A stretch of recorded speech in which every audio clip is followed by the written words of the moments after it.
106.5. Son las 9:47 minutos. Está con nosotros el diputado Ito Bisonó, aspirante presidencial del Partido Reformista Social Cristiano. Así es que le damos la bienvenida a Ito Bisonó. Ito, ¿todo bien? Muy bien, y mejor aquí, junto con ustedes y a través de ustedes, con el país y el mundo, porque ya la web nos coloca, ¿verdad? Así es. En el globo terráqueo completo. Se está hablando en estos días de los 12 años del doctor Balaguer. Imagino que esto es a propósito del aniversario de su natalicio, 1 de septiembre. Sin embargo, no sé por qué se ha concentrado en todo en los 12 años. Hoy hay un trabajo muy interesante de la Jara Solá, un artículo de página completa en el Listín Diario que habla de los 12 años del doctor Balaguer. Algunos colegios pues le han colocado trabajos a sus estudiantes sobre Balaguer. Entonces, Ito, ¿qué puede decirnos, pasado ya tanto tiempo, sobre la figura histórica de Joaquín Balaguer? Bueno, lo primero es que el tiempo se ocupa de poner muchas cosas en su lugar. Cualquier figura histórica de cualquier país hay que analizarla luego en su contexto. En qué momento se vivió, qué cosas se lograron. Por ejemplo, debo de comenzar aceptando que todos, incluyéndonos a cada uno de los que estamos aquí, tenemos luces y sombras, principalmente si lo analiza alguien desde el litoral que pudiera estar interesado o no. Eso es así y acepto cualquier crítica. Pero lo otro es, en el contexto, por ejemplo, de resultado. Balaguer, en una presidencia ya formal, ganada democráticamente, asume el poder en los años 60, 66, después de una revolución que divide la sociedad y que la nómina pública la asumen los organismos internacionales porque las arcas del Estado están totalmente vacías. En el 78 termina una administración de 12 años que tiene mucha represión, para dejar eso claro, de un... Represión, muertes y desapariciones. Lo que usted quiera, todo, mucho. En un momento donde hay una guerra fría, donde hay un enfrentamiento militar, donde otros países tienen dictadura, donde otros países tienen conflictos internos incluso que todavía hoy persisten como guerrillas, y donde en República Dominicana se pudo al final, aparte de ese enfrentamiento militar, aparte de que habían personas que tenían pensamientos diferentes, tan diferentes que hasta secuestraban a coroneles de inteligencia americanos que eran operativos de toda la región y que luego fueron héroes nacionales, ¿verdad?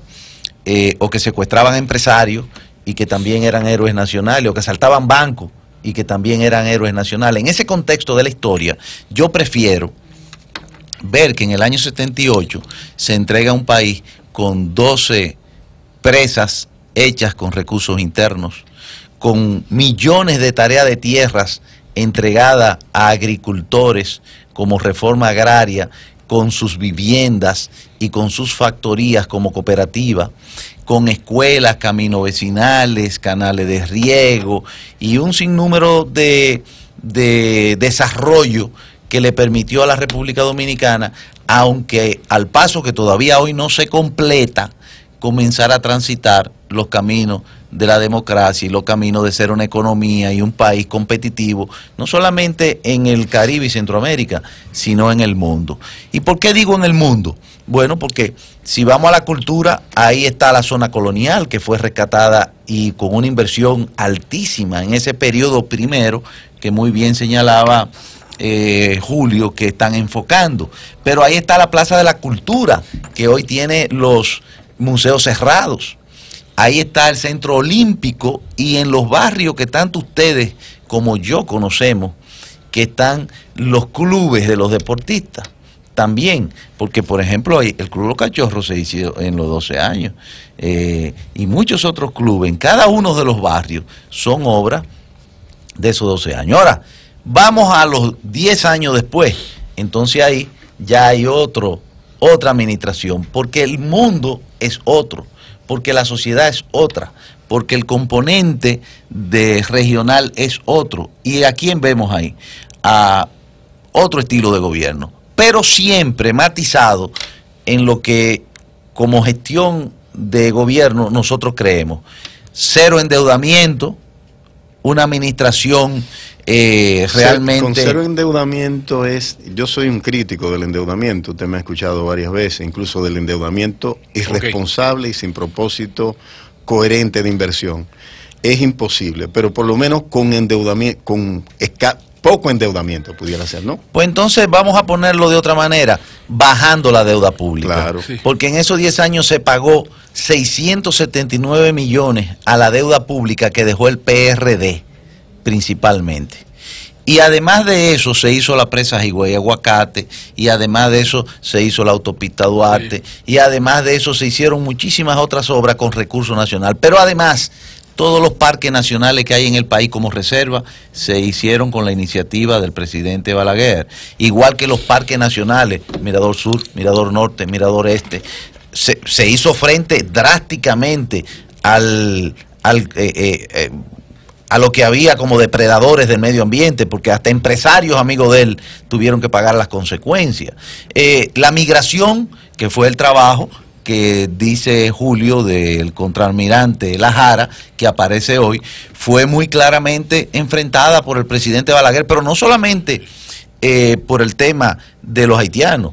Es que los americanos no pudieron tampoco imponerle a Balaguer campamentos aquí, y no los recibió cuando no tenía que recibirlo, y lo dejaba en la marquesina de su casa esperando a los embajadores, porque tenía muy claro cuál era su compromiso con la patria, con él. Entonces, esa es la visión. Vuelvo y quiero cerrar diciendo sus luces y sus sombras. Las acepto todas, pero prefiero que vayamos a los números fríos. Y hoy por hoy, en los análisis que yo conozco, habrán otros, pero también hay unos que son públicos. La Gallup lo hace público. Cuando se le pregunta al dominicano, ¿qué presidente usted considera que ha gobernado mejor? ¿A qué presidente usted admira más? Balaguer está muy lejos de todos los otros, incluyendo los que estén de turno. A pesar... no, yo estoy diciendo de los... Esa es tu percepción, yo estoy diciendo de la percepción nacional, con las encuestas que no hago yo. Es la nacional. Antes de Marilena, hacer esta referencia de algo que me parece que es incorrecto por parte de un colegio o de un profesor. Una persona, una niña, una estudiante cercana, me pidió a propósito de un trabajo que le pusieron ayer. Ella me escribió lo siguiente: quisiera ver si usted puede hablarme un poquito de lo malo de Balaguer para un trabajo que a ella le pusieron. Entonces yo le dije, está totalmente dirigido. Entonces yo le escribí, yo le escribí, me ocupé de escribirle, yo le dije, bueno, qué lástima que solo sea de lo malo. Para mí es el político y gobernante más trascendente del siglo XX. Claro. Entonces empiezo a hablarle de sus cosas buenas y también de sus cosas que fueron citadas como cosas negativas. Sí, Marilena.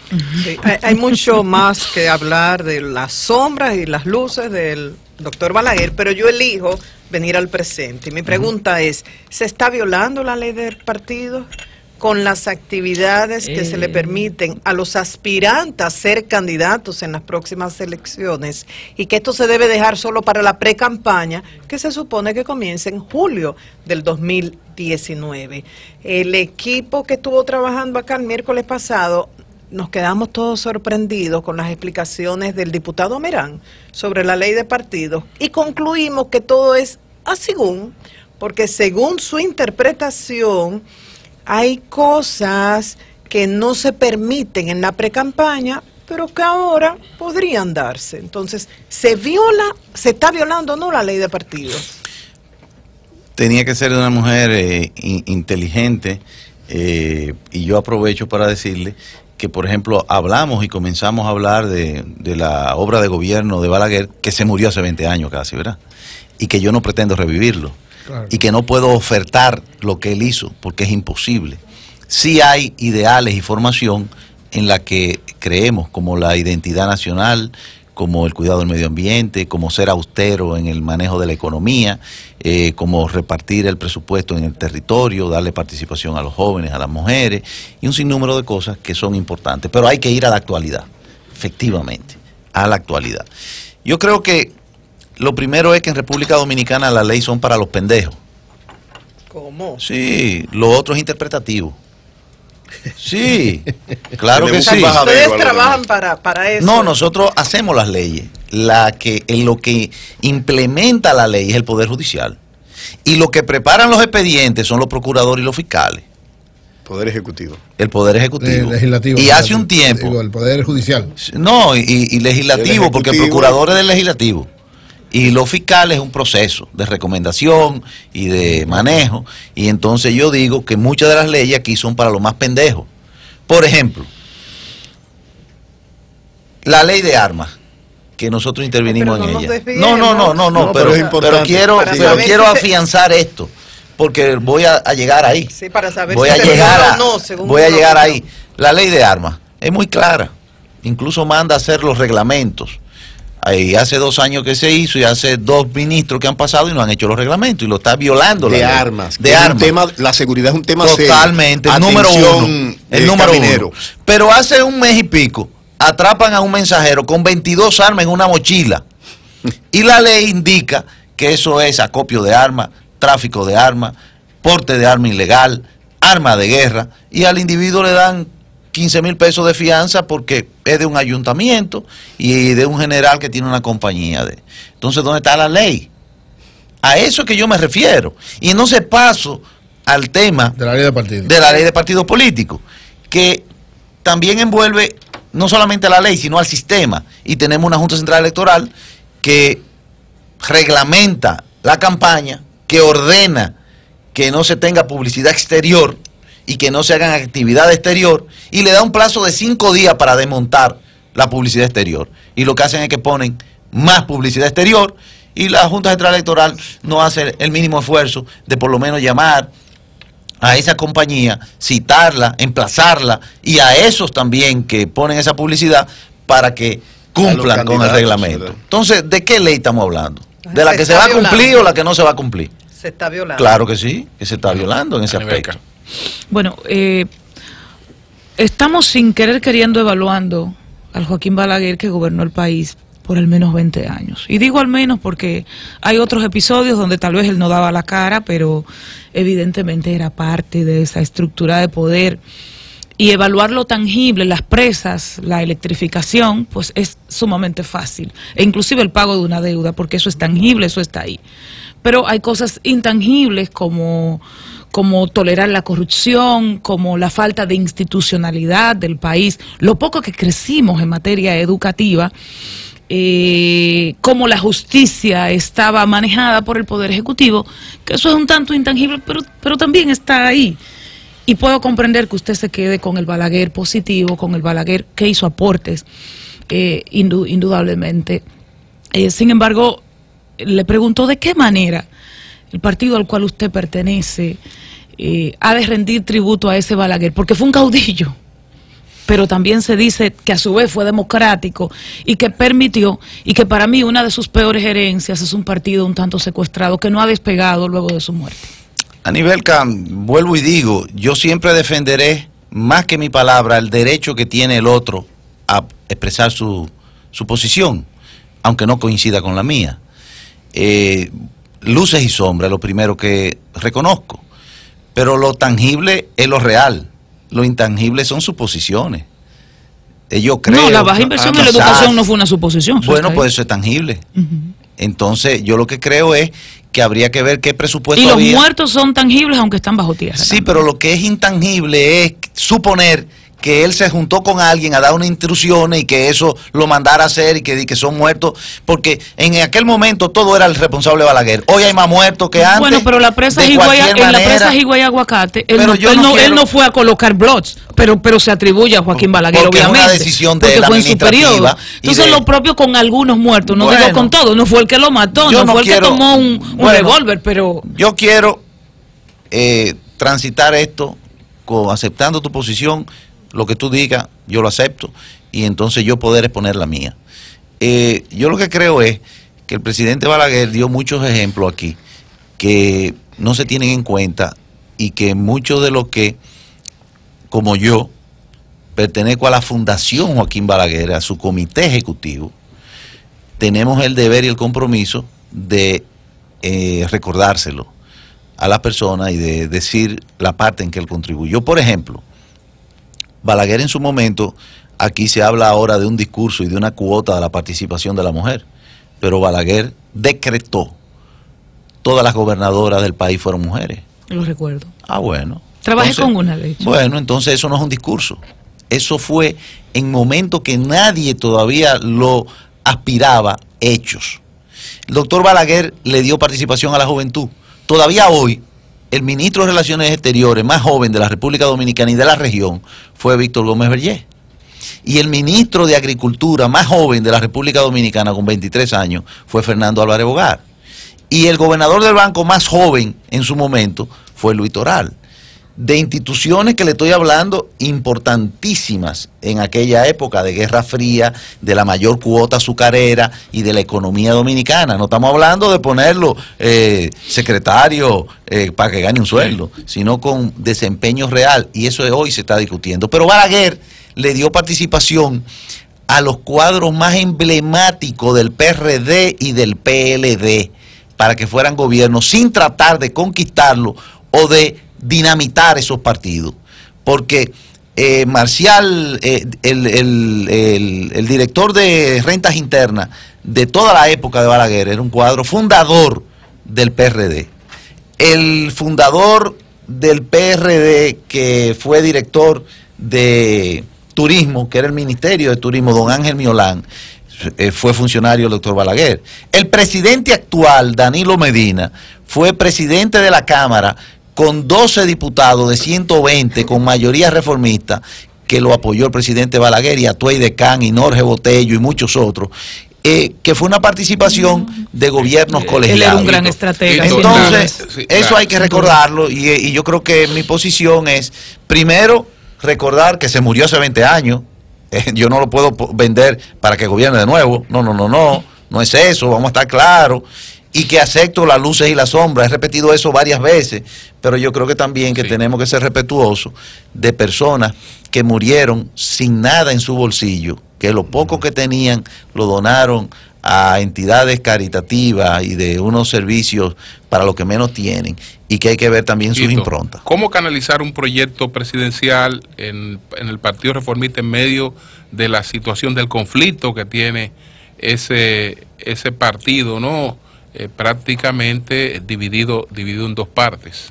Yo en esto he sido un poco atrevido, porque, y qué bueno que aquí, porque ustedes lo van a entender más, yo hago política internacional, yo creo en la política como ciencia, yo creo que en la impronta del ser humano, aunque sea el camino más largo, pero el camino decente, el camino adecuado, el camino en que tú puedes decir, como lo digo yo, no, a mí que me revisen, busquen mi historia familiar, personal, empresarial, cojan las redes, que hoy es muy fácil.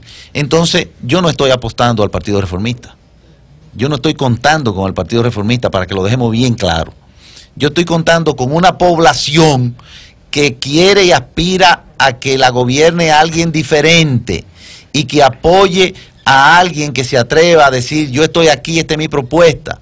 Y cuando eso se comience a manifestar en las encuestas, en las valoraciones, entonces, como dice la ley de la República Dominicana, hay 26 partidos en el sistema, incluyendo en el que yo he militado 35 años, que decidirán llevar a alguien que pueda competir, que pueda tener opción de crecer en el electorado, que pueda encabezar una boleta que no es presidencial solamente, que es también congresional y municipal, y que además de eso pueda llevar a subir a un grupo de hombres y mujeres, que no necesariamente sea con bandería política, el Palacio Nacional. Y dirán, eso es una idea quimera quizás, pero en el mundo entero, hace más de 5 años, entero, cualquier continente, todas las elecciones han roto paradigmas, todas.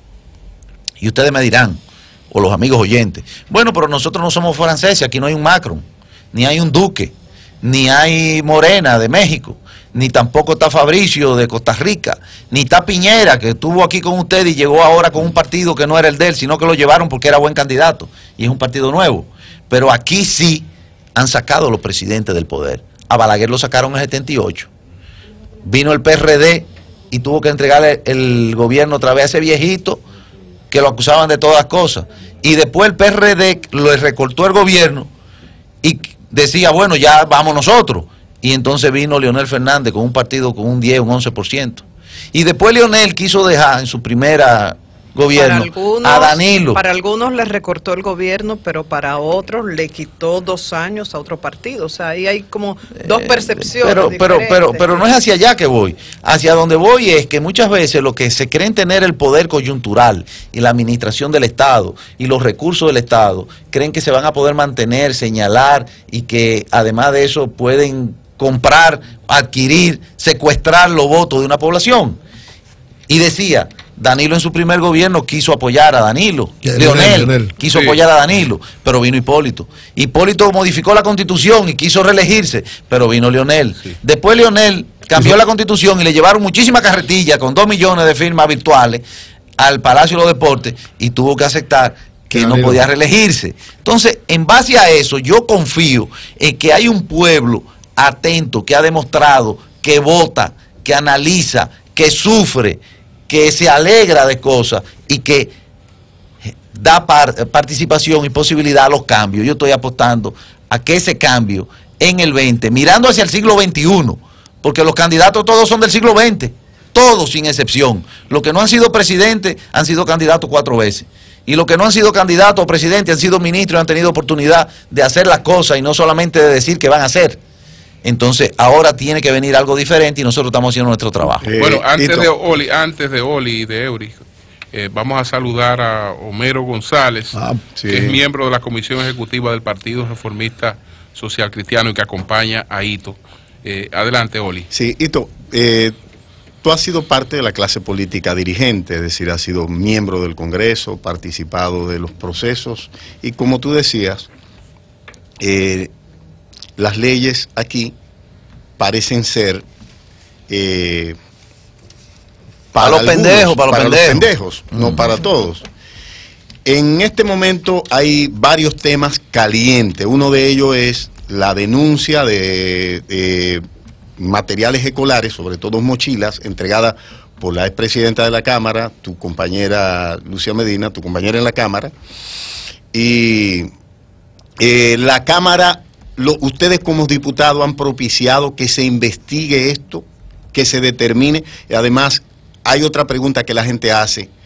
¿Por qué los legisladores, si luego antes se le daban dinero para fundaciones, ahora se establecen unos fondos que se le otorgan por su oficina legislativa, necesitan también tener las fundaciones y las oficinas adicionales? ¿Eso no carga más los costes, los gastos del presupuesto del Estado? Mira, yo creo, y lo he dicho siempre, que los gastos que los gobiernos invierten en política, comenzando por el dinero que le dan a los partidos, porque ese dinero del pueblo. El Estado no tiene dinero, el Estado lo que hace es que administra lo que el pueblo paga en impuestos. Yo lo he dicho aquí. A los partidos mayoritarios 21 millones, ¿y qué hacen con esos 21 millones? En los bolsillos de 1 o 2 que firman, porque hablan de cúpula, pero la cúpula de los partidos son los que dirigen, que no pasan de 1 o 2 en cada partido. Es así, se tiene que reducir, y en un gobierno nuestro se va a reducir. Ahora, nosotros somos los propulsores de la ley 170-01 de presupuesto participativo. ¿Qué es la representación, la convocatoria? Sí, pero ahí voy. La convocatoria de las asambleas para que sea el pueblo que diga en dónde se invierte el dinero de los ayuntamientos. En esa misma perspectiva deberían, y lo vamos a hacer nosotros el gobierno, convocar a los legisladores a ver qué pasa en la provincia antes de presentar un presupuesto, que convoquen ellos con los gobernadores, con el senador, con los diputados, y entonces sean portavoces. Hoy día, ¿qué pasa? Bueno, que los ministerios de salud, los ministerios de educación muchas veces, aunque ya tienen un presupuesto, no suplen todas las necesidades. ¿Y a quién le tocan la puerta? Porque yo que aquí no puedo ser mezquino y venir a crucificar al resto de la realidad. ¿A quién le toca la puerta? al que va a tocarle la puerta pidiéndole el voto, cuando necesita una medicina, una caja de muertos, 2 gomas, reparar el motor, que para eso no es que están los legisladores, pero es la realidad dominicana. Que hay que modificarla, que hay que cambiarla, poniendo a funcionar los ministerios adecuadamente. Con el tema de la mochila, yo creo que Yomaira dio su posición creíble, posible, y tiene que seguir la investigación de parte del ministerio y de la misma Cámara, si se quiere. Ahora, que hay cosas peores que esa, que no es una excusa para que no se investigue esa, dejemos eso claro, porque hay que investigar lo poco y lo mucho. No puede ser que a un hombre en Bonao, porque se traiga 3 manos de plátano de la casa o de la finca de alguna persona relacionada con política, lo metan preso. O a alguien en Montecristi que se roba 7 libras de yuca, que se robó 7 libras de yuca, 3 meses de coerción. Pero aquí no ha pasado nada, ni con los tucanos, ni con la ISOE, ni con Sudán, ni con los bancos quebrados, ni con las 200 auditorías hechas a instituciones públicas de políticos de todos los partidos, de todos los colores, que ni siquiera lo investigan. Y eso no puede ser. Y por eso que ustedes ven lo que está pasando en República Dominicana, que a un coronel en San Francisco de Macorís le dan un trompón y los policías no hacen nada. O que los policías agreden a los ciudadanos sin razón ninguna. O que los policías se agreden entre ellos mismos, como pasó con un policía aquí cerca del Supermercado Nacional de Arroyo Hondo. Porque si ven que hay un desorden arriba, de impunidad, de corrupción, de desorden, ¿qué puede haber abajo? Finalizamos. Tú eres parte de un proyecto, el Partido Reformista, y contigo comparten varias figuras importantes como el senador Jacín Farpier y Marino Collante, son parte del entorno del Partido Reformista que tú militas. Ellos dijeron que comparten que se haga una reforma constitucional para que Danilo pueda reelegirse. ¿Qué opinión te merece eso? Eso es una opinión personal de ellos. Yo creo, comenzamos hablando de Balaguer.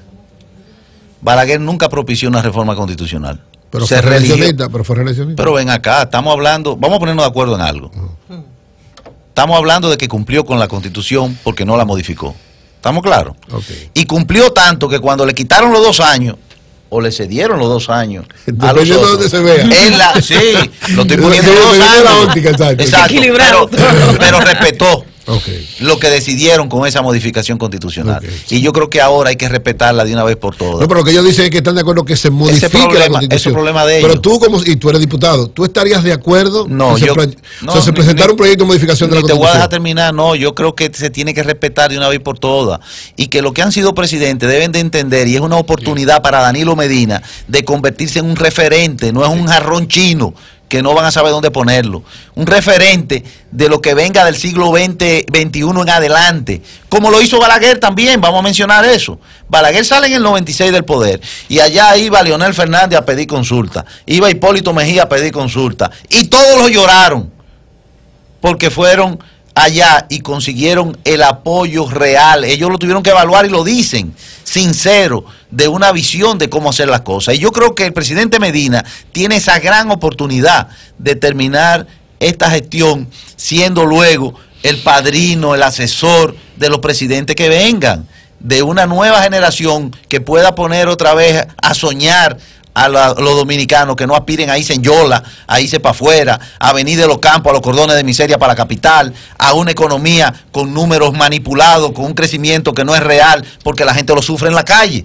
Entonces yo creo que ahí hay una gran oportunidad que ojalá la entiendan. Bueno, pues muchas gracias. Eury, que muchos temas se resolvían en el Mirador, mientras el doctor caminaba o en la Máximo Gómez. Muchas gracias.